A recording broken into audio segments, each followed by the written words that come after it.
සමහර වෙලාවට අපෙන් අහන උපාසකම්මල ස්වාමීන් වහන්සේ දෙයයන්ට පින් දෙද්දි කොහොමද අත් දෙක?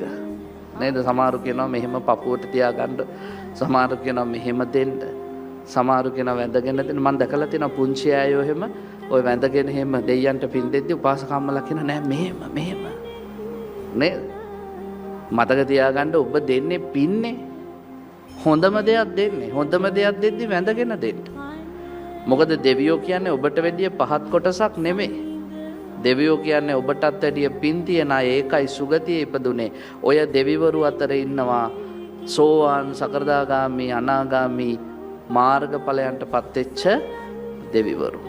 ඉතින් අපිට වැඩිය පින් තියන, අපිට වැඩිය හොඳ සුගතියක ඉන්න දෙවියන්ට හොඳම දෙයක් දෙද්දි වැඳගෙන දුන්නාම ඒකේ වැරද්දා නැහැ. නිසා වැඳගෙනම දෙන්න.